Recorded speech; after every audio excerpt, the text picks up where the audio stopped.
let's talk about Confederate flags.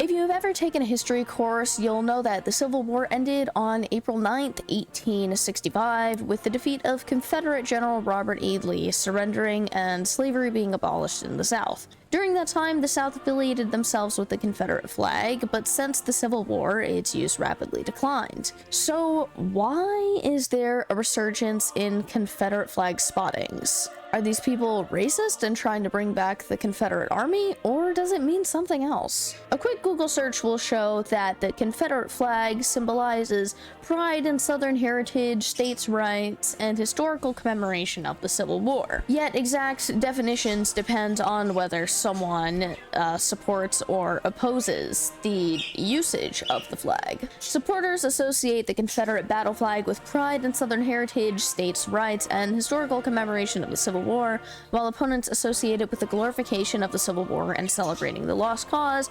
racism, slavery, segregation, white supremacy, all those horrible things. After the Civil War, the modern display began during 1948 by the Dixiecrats. However, this is not the true Confederate flag.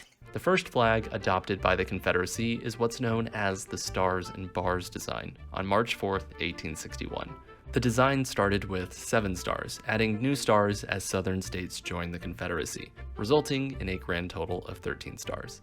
This flag was problematic on the battlefield because it looked very similar to the Stars and Stripes design of the Union. In the wake of the confusion, the South rebranded their flag on May 1st, 1863 to the stainless banner design. However, this design proved to be problematic because the predominantly white design made it look like a truce flag of surrender, especially if the wind was still. The final flag of the Confederacy came on March 4th, 1865, just a month before the surrender of Robert E. Lee. The final flag design added a short red stripe to the end to avoid that whole no-wind surrender problem. However, very few of these flags were ever manufactured, and many Confederate soldiers never actually saw them in combat.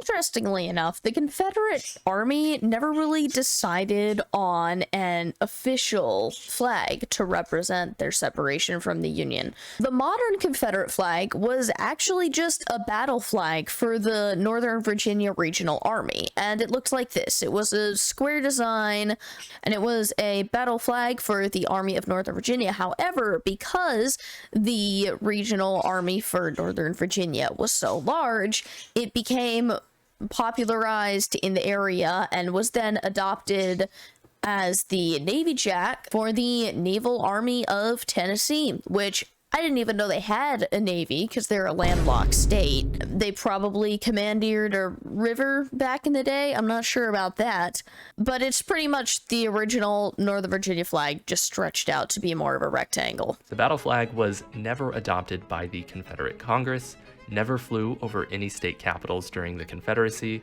and was never officially used by Confederate veterans groups. And this battle flag was also retired when the Confederate Army surrendered and the Confederate States were reintegrated into the Union. However, this flag was revived in the film Birth of a Nation. In 1915, D.W. Griffith created The Birth of a Nation, and the film took America by storm. The film featured African-American men acting sexually aggressive towards white women who are saved by the Ku Klux Klan. To say that Birth of a Nation was a blockbuster would be an understatement. It was the biggest film of all time, and basically the equivalent to a modern Avengers movie. The Confederate battle flag was extensively used throughout the film, and excitement towards the white supremacist ideals promoted in the film spread throughout the United States. The result was the reformation of the Ku Klux Klan, which had died off 44 years earlier, and the adoption of the Confederate battle flag as a national symbol of white supremacy. The flag would go on to be present at lynchings, cross and church burnings, and it hung as a symbol to create fear in black people throughout the South. A few years after that, in 1948, the Dixiecrat political party began to use the battle flag as a Confederate symbol, and contributed to its repopularization in the 20th century. Parts of the Confederate flag actually existed in a lot of states' flags, which I believe all have been removed by now. As of today, all state flags, including the Confederate battle flag, have been removed, with a redesign of Mississippi's flag happening as recently as 2020. Those have been removed because over time, this flag has been associated with the Confederate Army, which has been associated with racism. However, even that depends a lot on the region. In a variety of studies conducted by YouGov, it was found that whether the Confederate flag, as we know it, the modern Confederate flag, also known as the battle flag, whether it represents heritage or racism depends a lot on the area. States like Tennessee, Mississippi, South Carolina, North Carolina, Texas, Georgia, and Virginia tend to associate it with racism, whereas states like Arkansas, Louisiana view it as a heritage flag, with Alabama and Florida being a solid 50-50 in the poll results. It's found that states along the east and west coasts of the U.S. tend to associate it with racism, whereas Midwest states are more on the heritage side. Even age is a factor on whether people believe it stands for heritage or not. Apparently, Americans older than 55 chose heritage over racism when asked about what the Confederate flag means, whereas people in the younger demographic believe that it stands for racism. Rural areas and small towns also tend to associate the Confederate flag more with heritage, whereas city and suburban areas associate it with racism. The plurality of Americans believe the Confederate flag stands for racism rather than heritage. The majority of southern states believe that the Confederate flag stands for racism. The only exception is Arkansas, Louisiana, and Alabama. And the only group that predominantly believes the battle flag does not stand for racism is non-college educated whites. And Americans who are 55 and older are more likely to believe that the flag stands for heritage rather than hate. Overall, though, the results lean more towards Americans believe it's racism. And I even asked a few of my friends who don't live in the United States of America, and their responses also leaned towards Confederate flag kind of stands for racism. Overall, it was concluded that it's better to leave the flag aside to avoid misunderstandings, especially since there's so many different meanings to it. One of the more interesting opinions I got was that since America is the land of the free, then as long as it's not harming people and is just bothering people, it could be flown if someone wants to, which is a fair point, because in reality, people can do what they like. America is the land of the free. For how much longer, we're not sure, but at the current time it is. And if people want to fly a Confederate flag, they can, which has been proven by the significant increase, at least I've seen, in the amount that the flag has been displayed. There are a lot of Reddit posts as well that have been, showing people wearing masks and parading around the flag, having them as stickers on the back of their cars, etc. However, I think the point still stands that it's been associated and has symbolizes horrible, horrible acts.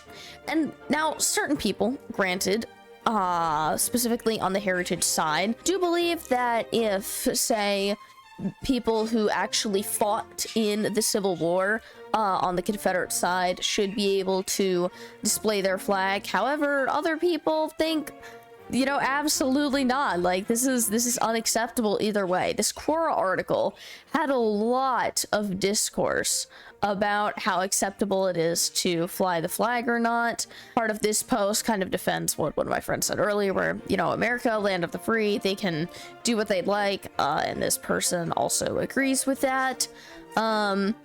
However, one of the things that I do find interesting is that they mention how Germany tried to erase a lot of the signs of the Holocaust, yet, as we've seen in recent, videos online and posts and whatnot, that there are still Nazis around the world, which is insane. This person argues that the same can be said about the Civil War and slavery, which actually was an issue, I believe, with the public education in the South, where it was being taught that the Civil War just wasn't really related to racism all that much.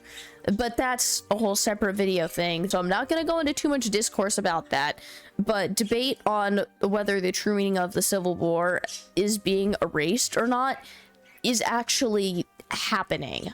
In this BBC article, one of the people they interviewed, Barry, says that hate groups like the KKK essentially dishonor the Confederate flag because it was originally used as a regional flag and was then taken and used as a sign of racism and offensiveness, because it absolutely has been used by hateful groups. But whether or not that's dishonoring the flag is questionable, since it was used by part of the Confederacy, though originally a battle flag. This article argues that it can represent both heritage and hate, and that it doesn't need to be one or the other, since a lot of different things are associated with the flag.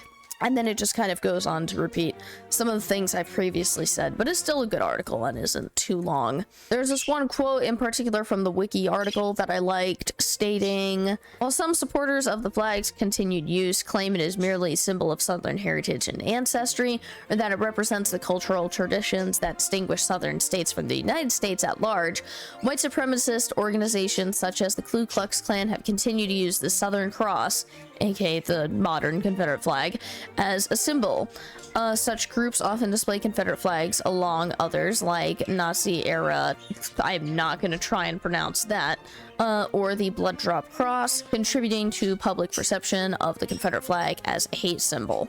As someone who lives in a southern state that was part of the Confederacy way before I was born, I personally don't love the use of the flag. I think there's plenty of other ways that Southern pride can be displayed, especially since so many other things are associated with the South. And even, I would argue that Southern pride depends so much on the state as well. Florida is significantly different from Texas. They are on totally different planets, okay? So even having more state-specific pride could be better. Ultimately, the Confederate flag mainly stands for racism, despite not being originally associated with that, and people can do what they like, but because there's so many different views that go along with the flag, is it really right to align with them and then ignore the defunct parts of society that go along with its existence at the time? It stood as a symbol for people who want to rally and oppress for so long that it would be better to avoid it for the sake of not being viewed as oppressive or hateful towards all of those people who suffered so many years ago and still continue to suffer to this day. Comment down below if you are also seeing a bunch of Confederate flags in your area. I don't know if it's just me because I live in one of the southern states, but I saw 3 in one day, which was wild. So I am kind of flabbergasted, I guess. I don't know.